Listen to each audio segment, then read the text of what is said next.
Juridiquê, juridicô, juridiquês, juridiquê, juridiquê, juridiquê, juridicô, juridiquês, juridiquê, juridicô, juridiquê. Olá, olá a todos os ouvintes, espectadores do nosso podcast Juridioquê. Não sei se você está no Spotify, não sei se você está no YouTube, não importa, o importante é que você está aqui acompanhando conteúdo jurídico simplificado. E na primeira vez na história deste programa, nós temos um convidado que não é um profissional do direito, é um profissional da contabilidade. Recebo aqui com muita alegria o contador, empreendedor, sócio proprietário da Conext Contabilidade e da Mocaplan Plus, o Gustavo Locatelli. Eu parei agora porque eu sou cliente da Mocaplan, do teu sócio também, há muitos anos. Beijo, meu contador Jorge.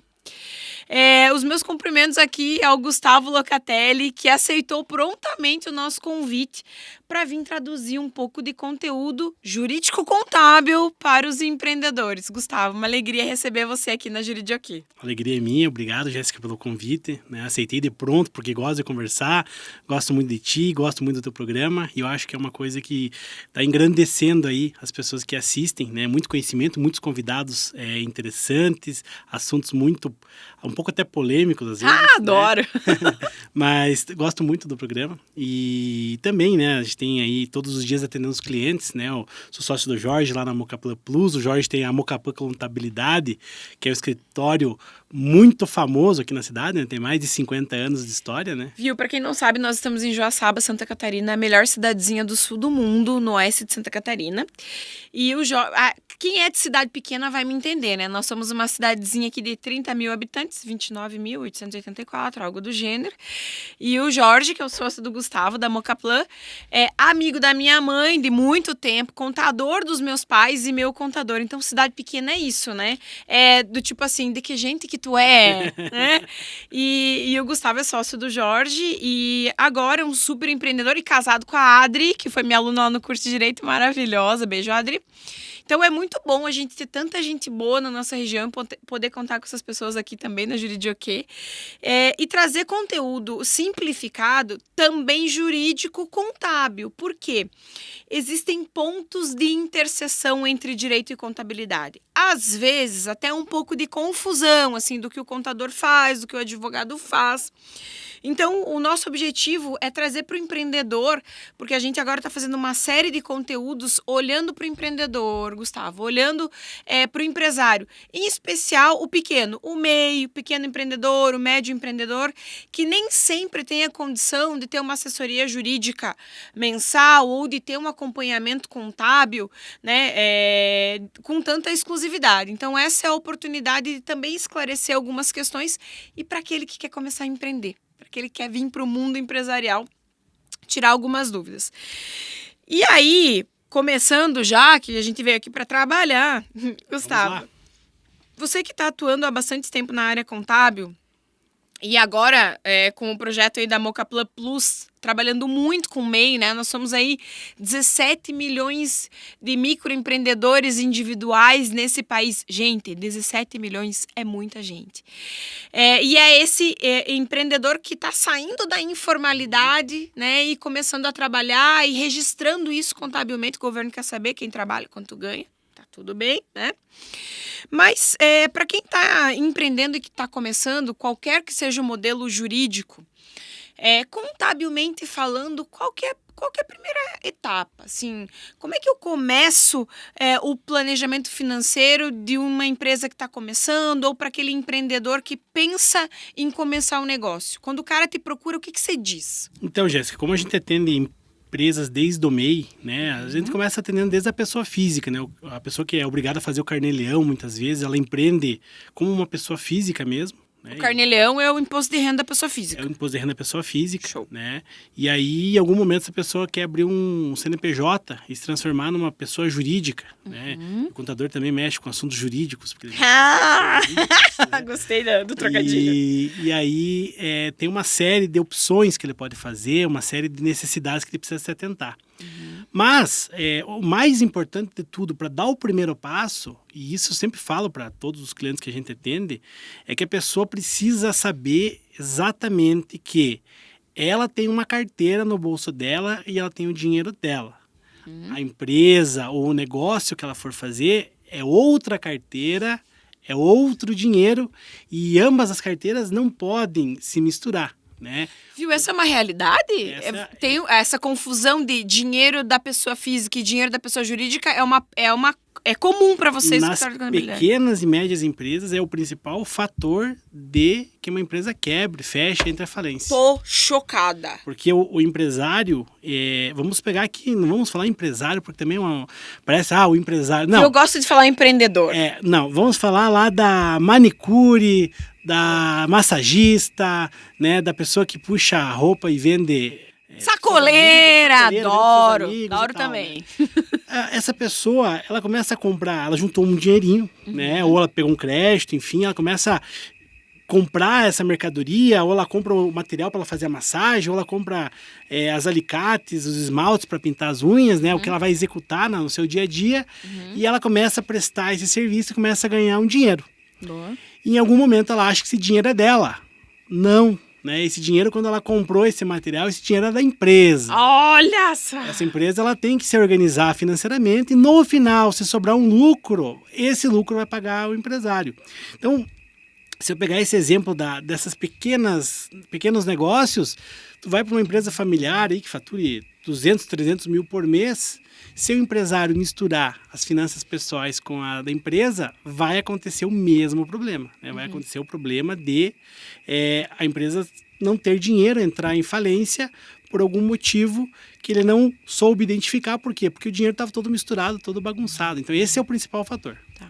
Bom, então, viu, tu sabe que essa informação me causou espanto. Eu não sabia que um dos maiores problemas do empreendedor mas basicamente do pequeno e do médio, assim, essa confusão de dinheiro pessoal, dinheiro da pessoa física e dinheiro da empresa. É porque a empresa, quando ela cresce até um determinado tamanho, a opção tributária dela muda também, né?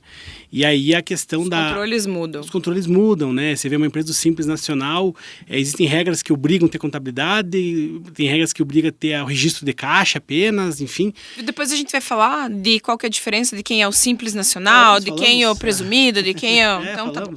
E aí, conforme ela cresce, ela começa a ganhar um corpo e ter algumas necessidades. Por quê? Porque para ela crescer, o empresário já superou essa parte de misturar os dinheiros, né? Agora, se ela não crescer, pode ser que ele está misturando ainda e ele nem sobreviva para chegar a essa etapa. Ele morre antes, né? Porque a taxa de mortalidade das empresas, dados do Sebrae, é bem alto, né? Alto. Até os 5 anos, assim, sei lá, 80% das empresas é um índice de mortalidade muito alto. Sim. E essa informação que você traz, né, de que grande parte dessa morte está relacionada à dificuldade financeira de dizer, ó, isso o dinheiro é meu, pessoa física, Jéssica. Esse é o dinheiro, pessoa jurídica, jurídico o quê? É aí que mora o problema. Então, o primeiro passo é esse planejamento financeiro e essa divisão financeira. O que é de cada um? Esse é o primeiro passo, né?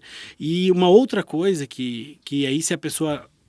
Ela precisa também entender que o dinheiro é dela e o dinheiro é da empresa, né? Mas a parte que mais, assim, pega é que a pessoa cria o seu negócio e ela não sabe qual é a capacidade desse negócio gerar riqueza para ela. Porque, às vezes, vamos pegar o exemplo aqui da massagista, né? Ou da manicure, enfim, da pessoa que vende sacolas. Ela compra determinado item, materiais, né? Determinado número de produtos. Ela coloca uma margem em cima, né? Normalmente dobra o valor, triplica o valor e revende.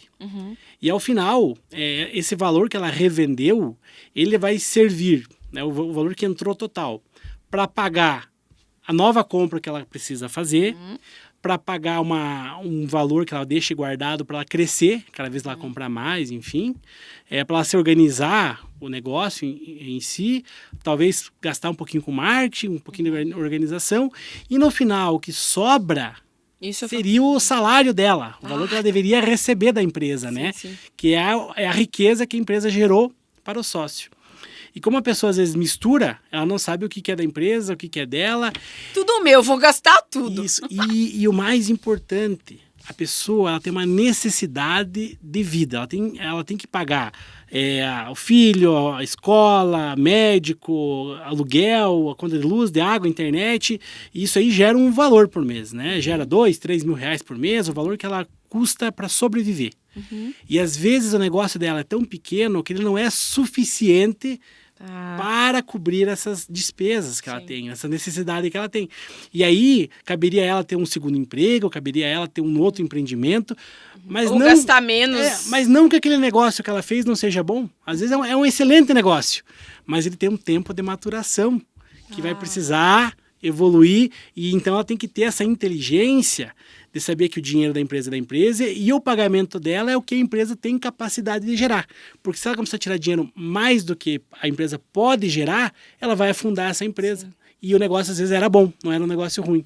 Era só um negócio mal administrado. Viu? Então, assim, a gente já está vendo que esse planejamento financeiro é essencial para o empreendedor. Então, antes de que tipo de situação jurídica, tributária, a gente está falando dos pequenos ainda, né? O primeiro passo é, quando eu vou abrir uma empresa, tem que estar claro para mim o que é o meu dinheiro, o que é o dinheiro da empresa. E esse planejamento financeiro, essas questões relacionadas a esses conceitos financeiros, porque eu que sou massagista, por exemplo, a minha cliente vai lá, eu compro o creme, eu pago um aluguelzinho da sala, ou eu tô no porão da minha casa gastando um pouco mais de luz, né? E se o dinheiro que eu tô ganhando tá dando para no final do mês eu continuar pagando a luz, né? Daqui a pouco aperta, sofro, né, um pouquinho, eu nem acho importante eventualmente formalizar ou fazer um planejamento. Eu acho que um contador não é importante para mim, ou que uma assessoria jurídica não é importante para mim. É aí que tá também a falha, né? Porque é esse apoio do profissional que vai ajudar eventualmente aquela massagista. Talvez ela queira ficar no porão da casa dela, mas talvez ela possa cobrar, ao invés de 100, 150, melhorar o marketing, melhorar um agrado ali na cliente, adiante pagar um curso para ter uma técnica nova, né? Então, esse olhar de planejamento, de visão de mercado, e que falta e que um profissional poderia ajudar, né, Gustavo? Essa questão, primeiro ela precisa registrar tudo que ela gasta, né? Se for do porão da casa, né? Então ela tem os gastos. Ela precisa realmente, o que ela recebe, ela anota quanto que ela recebeu e ela anota tudo que ela pagou. Esse é o controle financeiro. Básico, né? Básico. E aí, se você tem a inteligência de, bom, esse valor que sobrou no final do mês, esta parte eu vou reinvestir comprando novos produtos ou melhorando o valor do meu produto, e este valor é o que eu vou ter que usar para mim sobreviver, né? E aí, se você conseguir equilibrar isso, que talvez essa seja a maior dificuldade do empreendedor. Mas a hora que você consegue equilibrar isso, você vai ter uma paz mental, tá? Que vai te fazer. Que vai te fazer bem. Eu vou pegar aqui um exemplo. Eu atendi um momento da vida um produtor de cachaça. E ele fabricava cachaça, né, na época, bem artesanal o negócio. O medo era beber todo o estoque. E aí, o que acontecia? Ele fazia cachaça lá, colocava na garrafa de 2 litros, PET, né? E revendia R$40, R$50 ali, aquele PET de 2 litros. Uma cachaça excelente, cachaça né? boa. Veja, se ele tivesse um auxílio de um contador, de um administrador, de uma pessoa de fora, e não ficasse só preocupado em vender, produzir, vender e pagar as contas, e conseguir sentar, planejar um pouco a empresa dele, e aí que eu digo, a paz mental do empreendedor, né? Tem que estar com as contas em dia para poder chegar nesse ponto. Cara, ele colocaria uma garrafa, talvez gastaria R$5, R$6 numa garrafinha de vidro, mais bonita, uma rolha, né? Fazia um plástico em cima. E aquela garrafa de 2 litros PET que ele vende por R$40, podia ser uma garrafa de 750 ml que ele venderia pelos mesmos R$40. Então, a gente precisa ter a paz mental do empreendedor, com as contas organizadas em dia, saber que aquilo que a empresa gera de riqueza para ele é suficiente para pagar as contas, e se não for, tudo bem. Eu preciso achar de outra fonte de renda para suprir as minhas necessidades pessoais, mas talvez o meu negócio precise de uma maturação ainda para ele ser necessário e possível, né? Tá. Viu, Gustavo? E quando o cara, o produtor de cachaça, né? Ele tá lá, a gente falou num outro programa que normalmente o empreendedor, ele não empreende porque um belo dia ele acordou, o meu sonho é produzir cachaça. Normalmente é porque ele tem uma condição financeira, ou tá sem emprego, ou não se vê numa outra situação. Para a maioria é mais confortável estar num emprego CLT, ganhando lá um X por mês, pagando as suas continhas. Porque ser empreendedor, você bem sabe, tem o ônus e tem o bônus, né? E a preocupação mental de faturar o que precisa, pagar colaborador, né? Honrar os compromissos, beleza. Então, o que a gente falou num outro programa é que esse empreendedor, grande parte dele, ele vai empreender porque ele não tem muita opção. Né? E aí, quando ele vai empreender e te procura, né? Procura um contador, a primeira coisa que ele quer saber é, bom, qual que é o melhor modelo jurídico para mim? Você entende que o surgimento do MEI foi uma grande sacada, porque permitiu que muitas pessoas que estavam na situação informal agora pudessem formalizar e ter uma condição não só de reconhecimento, como também para colaborar no sistema brasileiro de desenvolvimento econômico. Você entendeu que o MEI... É muita gente no MEI, né? É muita gente, são 17 milhões de pessoas, acho que mais da metade aí dos MEIs está com problema no CNPJ, né? Por dívidas, por abriu e não mexeu mais, tinha um projeto que não deu certo, daí não foi atrás para baixar. Chega muita gente assim, sabe? E às vezes a dívida do MEI tem 5, 6 mil reais, porque nunca pagou as taxas, às vezes acontece de ser excluído no MEI, já virar empresa e nunca ter regularizado. Nem sabia. Porque hoje, com exceção de algumas atividades lá que você não pode ser MEI, porque são situações regulamentadas, né? Tu não pode ser um MEI advogado, você não pode ser um MEI contador, você não pode ser um MEI profissional de educação física, porque essas são atividades regulamentadas. Tem uma lista lá das atividades, normalmente aquelas que historicamente estão na informalidade, né? Agora você pode ser MEI, microempreendedor individual. É muito fácil virar MEI, né? Muito fácil. E muito barato, sim, né? Você abre de casa o CNPJ pela internet, não é necessário ter um contador. Você consegue abrir por conta. Existe muito material gratuito no próprio Sebrae, na internet disponível. Hoje, com a inteligência artificial, ChatGPT, você consegue todas as informações ali, né, de uma forma muito fácil, né? E o MEI, ele tem uma taxa que vai de 60 e poucos a 70 e poucos reais por mês. Menos de 100 reais. Você paga aquilo. Por né? mês. E aí tem também a coisa do INSS. Tem, o INSS está contribuindo com a tua previdência. Se você quer um contador, existem vários contadores que atendem a valores acessíveis e é uma forma de se dar o start, né? Por que foi bom criar o MEI? Porque deu luz a todo mundo que estava no escuro. Veja, eu tenho familiares que eram sacoleiros a vida inteira, eram mecânicos, o cara arrumava parte elétrica, jardineiro. Eletricista. Esse cara hoje está regulamentado, ele está dentro de uma pessoa jurídica onde ele consegue prestar o serviço, emitir nota fiscal, pegar empréstimo de uma forma regular. Então foi muito bom. Até quando agora aumentou um pouquinho, né? Porque para ser MEI, além de estar numa dessas atividades aí estabelecidas, tem que antes era 81 mil, agora é 80? 81 mil ainda. 81 tem um projeto mil que por é ano. para 140, mas não foi aprovado. Tá. O faturamento para você ser MEI é 80 mil ano. 81 mil reais 81. ano. Se ganhar mais que isso, já sai do MEI. Pode. E daí, se você está no primeiro ano, nos primeiros 12 meses, é proporcional, né? Então, abrir no mês já posso emitir 81 mil? Não pode. 81 por 12 dá 6.750. Beleza. E aí, 6.750 por mês, né? Show. Mas depois de um ano aí pode tirar aí de forma mais displicente as notas. Uma coisa que a gente sempre fala é que se aquela atividade é possível no MEI, abre no MEI. Gustavo, mas daí eu vou estourar o MEI em 6 meses. Se der certo. Sim. Cara, mas ainda é mais barato. Abre, e aí se a gente estourar, a gente recolhe o imposto retroativo. A diferença, daí para microempresa. Para microempresa. Essa é uma opção, sabe? Porque às vezes o negócio, quando a pessoa chega para conversar com nós, ainda é um negócio pequeno, muito cru, um negócio que você vê que às vezes é uma coisa que a pessoa quis a vida inteira abrir, mas... Tava com medo. Não sei, a gente já tem um pouco de tino. Esse negócio eu não sei se ele vai conseguir virar em 6 meses, né?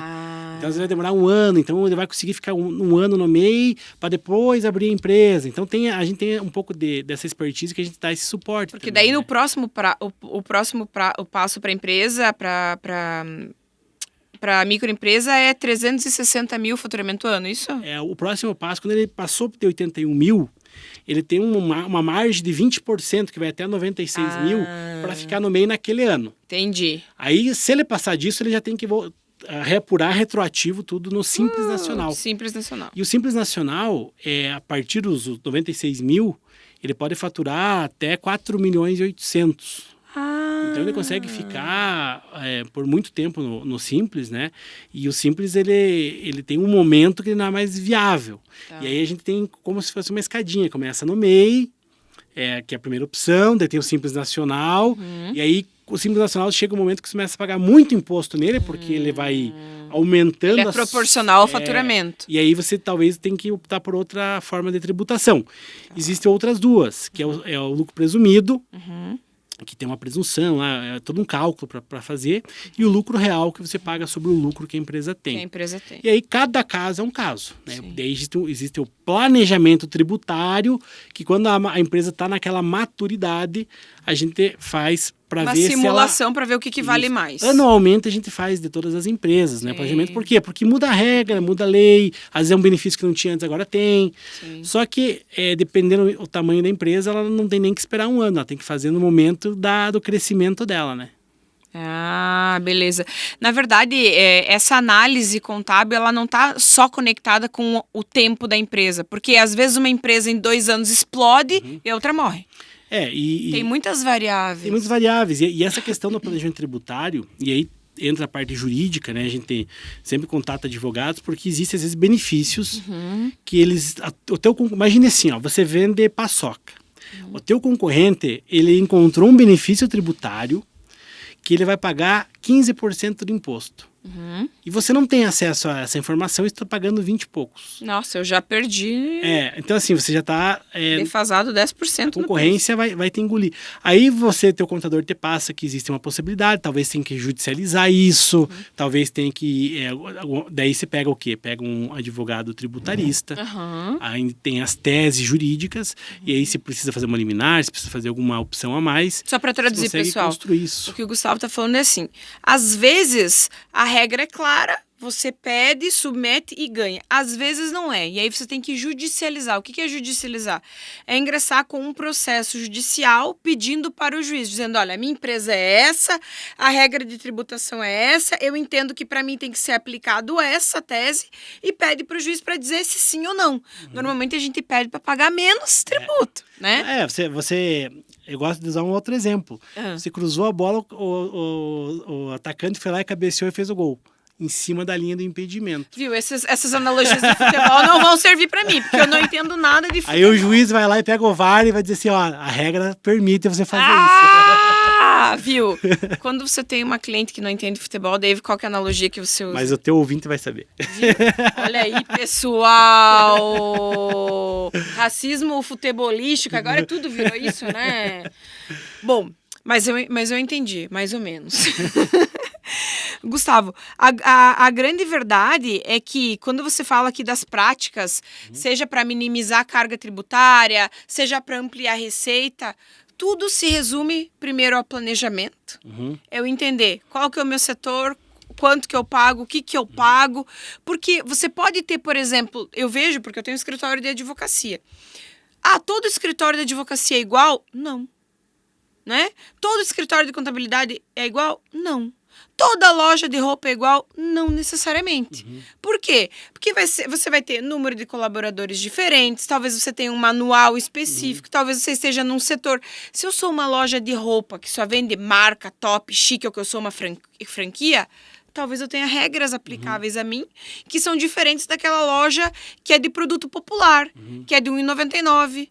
Né? Então, sem demérito nenhum a nenhuma das duas, mas não é porque eu necessariamente sou uma loja que tudo vai ser igual de uma loja para outra. Existem especificidades que só quem vai saber dizer é o profissional específico. Seja o contador, olhando para as questões de planejamento fiscal, seja o profissional do direito, seja o administrador, né? Vou construir uma loja, o engenheiro que vai saber qual que é a melhor estrutura para aquele negócio a partir do que se quer fazer. Então, essa pormenorização, né, essa especificação de negócio também é importante, né, Gustavo? Não é todo mundo no mesmo balaio. Não. Eu me preocupo que tu falou do chat GPT. E eu adoro, uso muito. Mas a gente também tem que saber que a gente não vai substituir um bom contador pelo chat GPT. Desculpa, pessoal. Mas não, né? Não vai. Por quê? Porque tem coisa, primeiro que o chat GPT, ainda mais se não é o pago, ele ainda não vai saber, porque a legislação não vai estar atualizada. Segundo, porque tem questões que demandam de uma análise de variáveis. E nem sempre a inteligência vai ter acesso a todas essas variáveis. Uma questão que eu gosto muito de frisar é o perfil do empreendedor. Né? Veja, quando a gente fala em planejamento, talvez tenha pessoas que escutam a palavra planejamento e já ficam com nojo, assim, de planejamento eu não gosto, desespero, nunca vou fazer, né? E tem muitos empreendedores que não suportam falar em planejamento, eles vão fazendo pelo tato deles, pelas habilidades dele, as coisas, e vai dando certo, né? Eu fiz faculdade, fiz pós-graduação, então a gente vai no tato das coisas, mas com conhecimento embasando atrás. Só que você vê grandes empresários sem conhecimento nenhum, mas no tato eles chegaram lá. Sim. E hoje o empreendedor mais jovem, ele tem muito disso. Acontece que antes, para você ter a informação, você tinha que... consultar a Barça. A Barça, né? E hoje com o chat, você consegue desenvolver uma cadeia de conhecimento com pesquisa sobre pesquisa, né? Você vai dizer assim, faça um planejamento estratégico de uma sorveteria pro chat. Ele vai te dar um planejamento estratégico superficial. E aí você vai dando os detalhes. Dentro dos detalhes você vai fazendo. Então, assim, ele vai te dar um norte. Mas, claro, em algum momento, você vai precisar conversar. Tanto das questões jurídicas, questões contábeis, as questões de mercado, porque às vezes o chat GPT é um robô e talvez ele não sabe a região que você está ou não sabe os detalhes da tua região, né? Você vai colocar lá, quero uma sorveteria muito lucrativa. Cara, uma sorveteria muito lucrativa lá no Nordeste deve ser muito mais fácil do que fazer lá no sul da Argentina, lá, né? Exato. Que é muito frio. Então, tem coisas que é o teu cenário. Então, sempre que você for empreender, a primeira coisa é saber do teu dinheiro, saber do dinheiro da empresa, saber se a tua empresa ela é capaz de te sustentar, senão você vai ter que correr atrás de outra forma de ganhar dinheiro e manter ela. E conversar com pessoas. Se você vai fazer o projeto, tu vai conversar com o engenheiro. Gustavo, mas eu vou fazer assim, assim, assim. Tá, tudo bem, vai fazer, vai ficar bom, talvez até funcional. Mas se você quer atingir a excelência daquilo, conversa com quem entende. E aí tá a diferença. Imagine assim, estou com uma dor no meu abdômen, né? No meu abdômen, no meu corpo, não sei o que é. Mas eu vou tomar um remedinho que vai passar a dor. Tudo bem, vai passar, mas daqui a pouco é um problema muito mais grave. Que se tivesse conversado com o médico, ele ia te dizer, olha, isso aqui você tem que tomar... fazer um outro tipo de tratamento. E a mesma coisa na empresa. Você tem aquela dor, não é a tua decisão, às vezes. É o cara das analogias, né? Olha aí. Não é a tua decisão. Às vezes você precisa buscar essa inteligência de outra pessoa e muitas vezes essa inteligência está no teu concorrente, né? Gustavo, mas eu não vou lá conversar com o cara que vai ser meu concorrente. Você não precisa lá conversar com ele. Vai lá no outro estado, acha o cara do mesmo ramo e converse com ele. Olha, lá no meu estado eu quero abrir aquele negócio, eu não vou ser teu concorrente. Você não pode me dar umas dicas? Às vezes o cara vai te dar. Às vezes vai achar um cara que não vai te mandar catar coquinho. Cara, assim, quanto ouro dessa tua fala agora. Eu quero fazer 2 observações. Primeiro é de trás para frente, falando sobre concorrente. Se você não perguntar, você nunca vai saber. A gente tem um medo de perguntar as coisas para as pessoas, né? O Gustavo tem ouro. Quem disse que se você... super acessível, se você encontrar ele e passar lá no escritório dele, viu, Gustavo, me dá uma luz aqui, né? Como é que eu encaminho essa questão? Às vezes um concorrente vai te ajudar mais do que um parceiro. Só que a gente tem medo de perguntar. O não, você já tem. Vamos correr atrás da humilhação, não é brincadeira. Vamos perguntar. Mais do que a pessoa diz assim, viu, te liga, não vou te ajudar. Mas talvez ele te ajude, né? Eu canso de receber colegas, ex-alunos no escritório. Jéssica, quero trabalhar com tal coisa, o que tu me diz? Viu, senta aqui que eu vou te ajudar. Faz assim, esse foi o curso que eu fiz, vai por aqui eu vou te emprestar um material. Tem mercado para todo mundo. Quando você é bom, quando você é sério, quando você é íntegro, não tenha medo. Simples assim. Eu tenho escritório de contabilidade também. E tem certos serviços que praticamente todos os escritórios prestam, que eu não presto, né?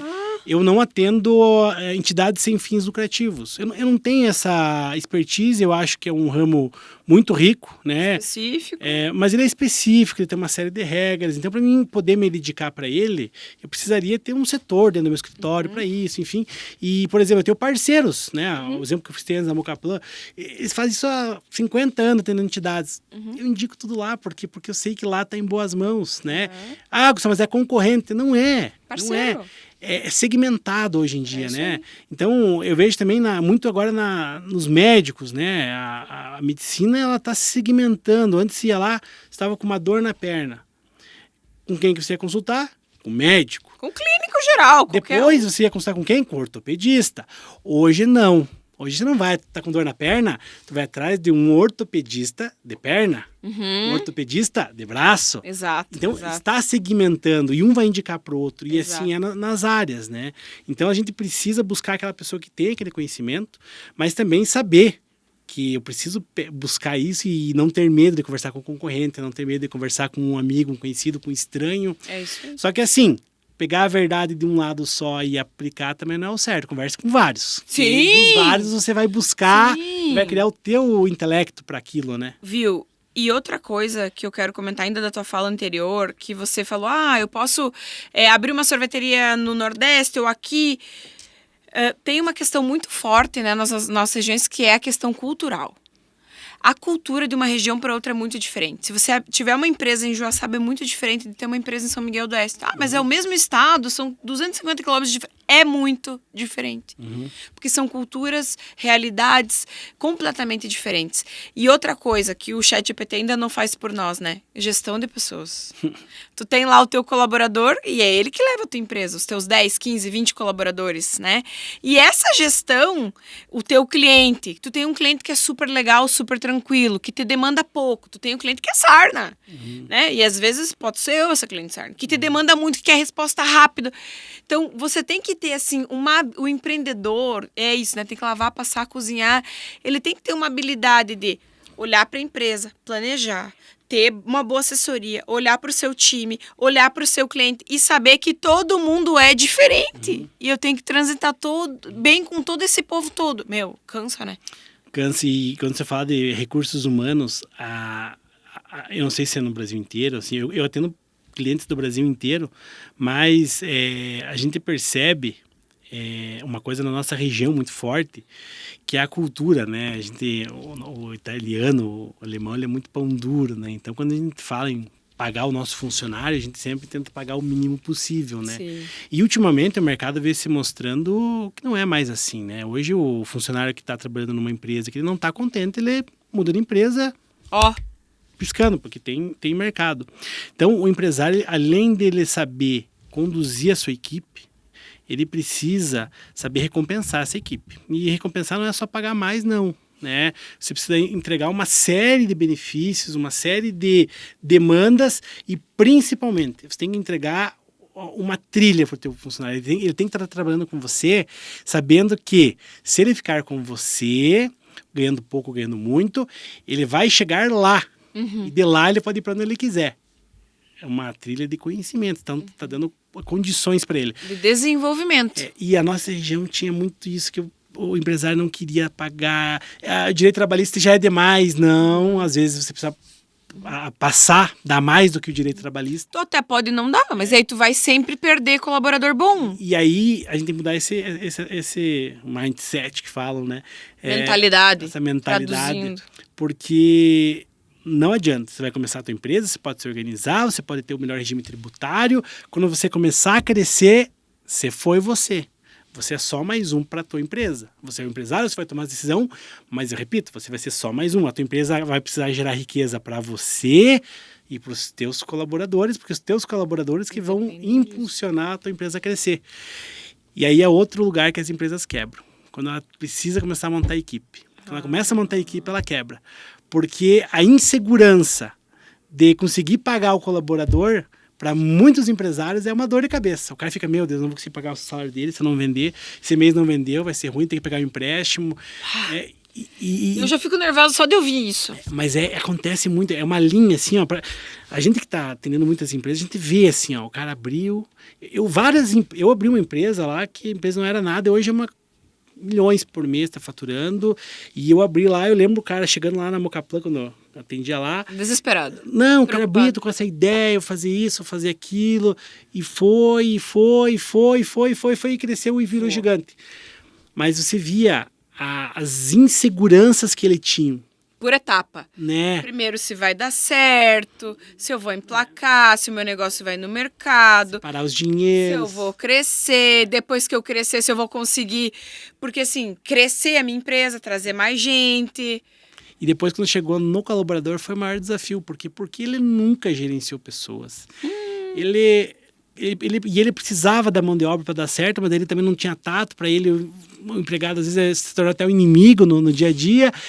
E aí ele venceu essa etapa. Ele foi evoluindo, leu livros, enfim, né? Estudou, né? Estudou, porque, querendo ou não, o trato humano a gente tem dentro da gente, mas precisa também ter alguns gatilhos, né? Uhum. Então, mas todas isso são as etapas que o empresário precisa passar para crescer e se manter no mercado. Né? Boa.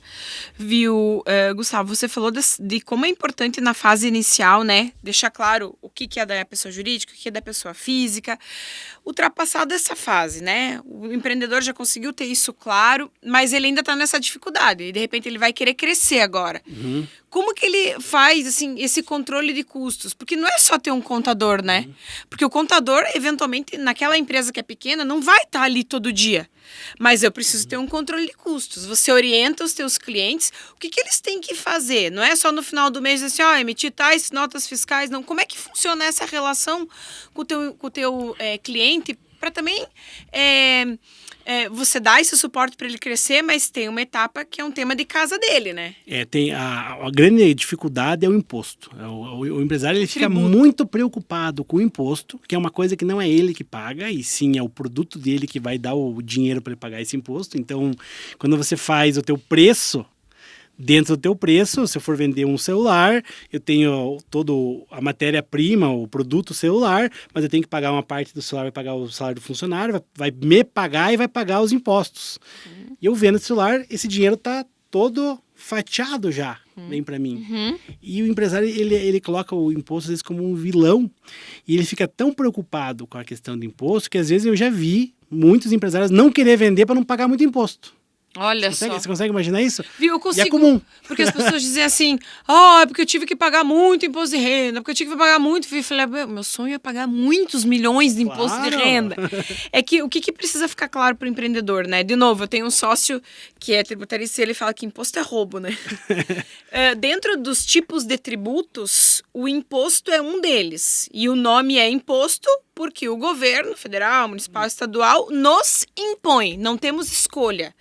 Fizemos uma ação X, existe a imposição de um valor a ser pago se a gente fizer aquela coisa, né?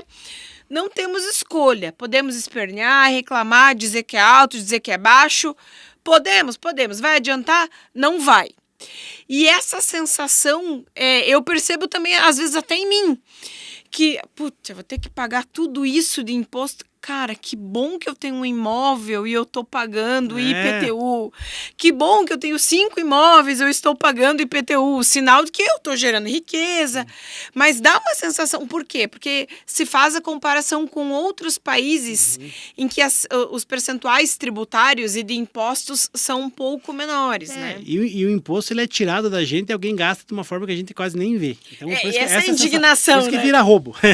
Indignação, né? Porque ele não é aplicado do jeito que deveria ser. Mas o empresário, depois que ele se organizou, entendeu a capacidade de gerar riqueza da empresa dele, separou o dinheiro da pessoa física e da jurídica, e entendeu que ele vai ter que se organizar tributariamente e pagar os seus impostos, é só vender. É só ele aprender a vender. Ele tem que fazer o quê? Criar mecanismo para vender. Vender.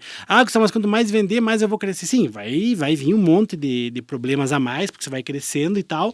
Só que se você ser o mestre dos magos dos custos e não vender... não adianta nada.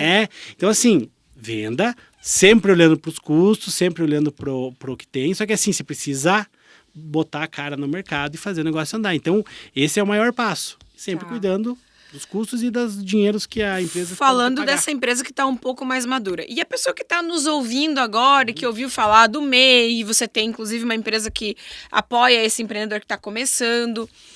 Eu não tenho muito dinheiro, né? E tem maneiras de acessar recurso, benefícios, desconto para quem está começando a sua empresa, é pequenininho ainda, vai ser MEI, para ele começar sem esse medo todo de onde é que eu vou tirar o dinheiro para fazer as coisas funcionarem? Eu percebo assim um erro que muitas pessoas acabam cometendo. O primeiro deles é pegar dinheiro caro no banco, né? E dinheiro caro, eu digo, ó, tudo aquilo que eu pego com juros muito altos, talvez eu não consiga pagar. Tem uma regrinha que eu mais ou menos deixo para as pessoas, mas não que seja a verdade. Talvez algum economista escute e diga que não é bem assim, mas se pegar o valor da Selic e dividir por 12 vezes e multiplicar por 2 esse valor, é o teto de juros que eu posso pegar quando for pegar um empréstimo. Viu? Na prática, isso é o quê hoje? Quanto que tá a Selic? A Selic acho que deve estar uns 10, 11%. Tá, vamos jogar 10 que é cheio. Vezes 2? Vezes 2? Vezes 2 dá 22%. Tá, 20%. Vamos chutar 20%. Dividido por 12 meses. Ah, tá. Daí é a taxa de um juros que é um juros que seria interessante pegar, né? Tem muito mais fácil para pegar com valores maiores, Tá. mas esse valor menor acho que é um valor legal assim para pegar. O limite de uma taxa de juro mensal razoável que você não vai pagar com tanto sofrimento. Então eu gosto de dar essa regra, mas as pessoas acabam pegando às vezes dinheiro emprestado que não conseguem. Veja, voltamos para a separação do dinheiro da empresa e da pessoa física, né? E aí, se ela pegou o empréstimo, ela vai ter o dinheiro da empresa, da pessoa física e a parcela do banco para pagar. Sim. Tem que ser suficiente para os 3. Sim. Se em algum momento não for suficiente para um, tomara que seja para você e você vai arrumar um outro serviço. Porque se você quer tirar o dinheiro, alguém vai pagar o pato, né? Ou vai negativar a empresa porque não pagou o banco, ou a empresa vai parar de funcionar porque você tirou o dinheiro dela. E aí, assim, agora que você falou, me acendeu o alerta, que não foi 1, ou 2, ou 3, ou 4 clientes que eventualmente comentam, né? Que assim, tem uma faixa aqui de recurso do banco tal, que é um juro bem baixo, eu acho que eu vou pegar um empréstimo para alavancar a minha empresa. A pergunta que eu faço sempre pro cliente é, pra que tu quer esse dinheiro? A empresa já está indo bem, redondinho. Não, mas agora para crescer. Tá, mas tu vai crescer para fazer o quê? Ah, não, eu vou alugar uma outra sala maior.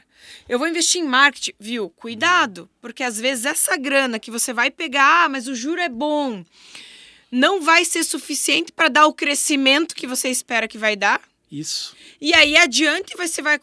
Eventualmente vai ter uma sala maior, mais bonita, mas isso não vai te trazer mais cliente. Você vai continuar ganhando a mesma coisa e ainda com o juro e com o financiamento, com o empréstimo para pagar. Eu tive uma cliente, e esse é um exemplo, ela vendia roupa pela Internet? Instagram e tal. Ah, tá. E aí o que acontecia? Ela tinha um celular, ela vinha aqui, tirava foto do produto, postava na internet e as amigas compravam, os amigos, os seguidores dela, né? Em algum momento ela, não, eu tenho que ter um celular melhor, top de linha e tal. Tá, mas por quê? Não, porque eu vou vender mais, porque a foto vai ficar mais bonita e tal. Eu falei, até concordo, mas assim, tá vendendo com esse que tem. Você já conseguiu extrair tudo dele? Viu? Essa aqui é a dica pro meu sócio de ontem, que vive me enchendo o saco pra eu trocar de celular, comprar um celular de 20 mil reais. Não vai rolar, vou continuar com o meu aqui. Fica a dica, o contador falando. Porque você talvez vai ganhar a mesma coisa com o celular que você tem. E às vezes o empresário, ele tem um negócio, o negócio está funcionando muito bem, e aí ele começou a sobrar um pouquinho mais de dinheiro. E ele fala, bom, mas se eu pegar um empréstimo e agora eu pegar um novo cenário, um novo local, mais amplo e tal, sim, vai ser bom pro teu ego, mas não pro teu bolso. Caramba! E aí o empresário acaba cometendo esse erro, ele pega um dinheiro que não vai dar o retorno pro negócio dele. Porque vai fazer bem para ele e não para a empresa dele. Sensacional, Gustavo. Então, é isso que acaba acontecendo muitas vezes. Às vezes a empresa cresceu um pouquinho, vou mudar a fachada aqui porque já deu... Não precisava, você ia continuar... Poderia ficar um período maior, fazer uma robustez financeira um pouco maior. Usar o teu dinheiro sem custo de taxas e tal. E o teu dinheiro, até que você junte ele pode render ainda com uma boa aplicação. Show. E assim, ó, Gustavo, mas isso quer dizer assim, então, que tem aquela história antiga lá que vaca que dá leite não se mexe, né? O time que tá ganhando não se mexe. É isso aí, né? Os melhores exemplos são os teus. Você foi eleito. E aí tem isso. Eu já vi empresários que nunca mexeram no seu negócio e viveram muito bem a vida inteira. né? Trabalhei no começo lá com o Tcheco, e o Tcheco tinha o trailer a vida inteira daquele jeito e deu certo.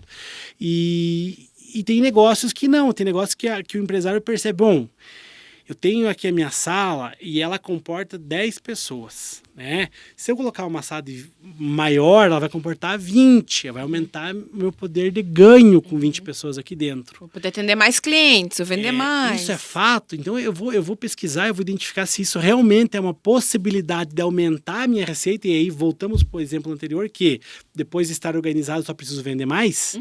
Se aquele investimento que você vai fazer vai permitir entrar mais dinheiro, e dinheiro bom, né? Não um dinheiro talvez que dê prejuízo na tua empresa, aí esse investimento é viável, né? Um outro exemplo que eu tive, um empresário, um jovem empresário, ele me falou assim, Gustavo, eu faço prestação de serviço e hoje com essa ferramenta eu faço 1 por dia.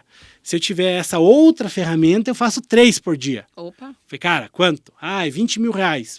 Não pensa 2 vezes. Qual a taxa de juros? A que tiver. Você vai multiplicar por 3 o teu ganho, né? Mas tem opções para quem é MEI que com um juro bem baixo, juro zero, né? O MEI, ele tem, durante a sua vida, no MEI, ele pode pegar 2 vezes, se eu não me engano. Tem alguns bancos que tem esse benefício, que ele pega 5 mil reais sem juros. Então, você vai lá e pega um empréstimo de 5 mil reais, paga em 12 vezes sem juros. Show. Depois ele vai pegar de novo 5 mil reais, paga em 12 vezes sem juros. E depois que ele pegou isso aí, ele tem outros acessos a empréstimos, que aí, dentro dessa regra de juros que eu comentei, acho que é interessante. Mas daí tem Pronamp, tem BNDES, tem capital de giro, que quase todos os bancos têm para oferecer. E existem muitos e muitos projetos, né? O Sebrae tem projetos, o Polo de Inovação, né, tem projetos. Tem muito dinheiro para quem é empresa inovadora, quem é startup, tem muito recurso a fundo perdido, que você não precisa nem devolver. Então você consegue pegar esse dinheiro, às vezes você ganha esse dinheiro e às vezes você empresta e depois paga com juros menor, mas buscando essa informação. E vou repetir o que eu falei antes, você só vai conseguir acessar isso conversando com pessoas, tendo acesso às informações, né? Então você precisa conversar com contadores, com advogados, com concorrentes. Antigamente tinha muito representante comercial, né? Que o representante comercial era o cara que sabia tudo, né? Quantos e quantos clientes ligavam para nós no escritório? Eu falei que o representante comercial, tô pagando muito imposto aqui. Sério? Era o contador. Então, assim, a conversa ela é válida. Então, você vai extraindo sempre boas ideias de cada conversa e você vai conseguindo enrijecer o teu conhecimento, né? Viu, gente? Para quem achava que eu não gostava de contador, tá aqui a prova clara de que eu não só gosto, como admiro. E tantos profissionais, não só o Gustavo, contadores que nós temos aí na nossa região, no nosso Brasil, e que são excelentes. E você tá assessorado de uma pessoa dessa, a chance do teu negócio ir mal é muito pequena. Só que a gente não tem só que estudar, ser assessorado, buscar o ChatGPT, a gente tem que fazer as coisas e buscar esse apoio. E, eventualmente, investir nesse apoio, porque a gente também quer as coisas só de graça, né? Quer ali ver a solução no Google. E, às vezes, a solução não está no Google. Você precisa investir numa boa assessoria, num bom engenheiro, num bom contador, num bom advogado, num bom médico, né? Parem de achar os sintomas de vocês na internet e achar que isso aí te dá a chance de ir lá na farmácia comprar um remédio. Parem. A tecnologia ela é boa, ela tá para nos apoiar, mas tem algumas questões que nunca vão passar por cima do conhecimento e da empatia humana. Então não esqueçam disso. Gustavo, eu só tenho que te agradecer. Eu ficaria 3 horas aqui falando com você ou mais e fazendo um monte de perguntas e de dúvidas que eu tenho. E eu tenho certeza que os nossos ouvintes, espectadores também amaram, aprenderam muito com a sua fala. Só para, de novo, a Mocaplan Plus, que atende e-mail, vocês têm Instagram? Tem Instagram, tem site. É Mocaplan Plus mesmo? Mocaplan Plus, né? Se jogar Moca Plus já vai encontrar. Moca Plus, adorei. Deu uma encurtada no nome, né? Ficou moderninho, né? E a gente atua também com a Connext Contabilidade. Connext Contabilidade e Moca Plus. Parabéns pelo teu trabalho, sério, dedicado. É muito bom ter profissionais tão comprometidos aqui na nossa região. Conte sempre comigo, um prazer receber você na Juridioquê. Pessoal, sigam o Gustavo Locatelli, sigam as empresas dele. A gente precisa estar cercado de bons profissionais sérios e que tragam conteúdo traduzido pra gente. Ele tem exemplos maravilhosos e analogias para explicar a contabilidade. Obrigada, Gustavo. Deixa o teu tchau aí pro nosso povo. Eu que agradeço, foi um prazer participar, né? A gente gosta muito muito de conversar, percebe-se, né? Percebe-se. Eu gosto de mexer com as mãos também. E fico disponível, né? Quem tiver alguma dúvida, alguma coisa assim, né? Pode me procurar que a gente vai ajudar e vai trocar uma ideia. E a gente tem um trabalho muito bom com empreendedores. A gente normalmente não cobra a primeira consulta, conversa bastante. Então... Olha o merchan, gostei. Porque... Que empreendedor que tá começando precisa de ajuda. Mas porque, veja só, eu não falei pra você que conversando com outras pessoas a gente aprende muito com o cara que tá com uma ideia querendo começar também. Claro. A forma que ele, às vezes, vai mudando o mercado, sabe? Então... Olha aí, né? Os caras de sucesso, a gente aprende com essas dicas, assim, ó. Aprender com as pessoas, é isso. Gustavo, uma aula. Obrigada, tá? Eu que agradeço. Vocês que estão nos acompanhando no YouTube, no Spotify... Por favor, continuem nos acompanhando, podem dar dicas de conteúdo, compartilhem com a família, com os amigos, com o namorado, com a namorada, porque custa R$0 você indicar um empreendedor e a gente tá aqui fazendo conteúdo gratuito, simplificado para vocês e a gente quer que todo mundo receba esse conteúdo. Valeu, gente linda, beijos e até a próxima. Até mais. Obrigada, Gustavo. Juridiquês, juridiquês, juridiquês, juridiquês, juridiquês.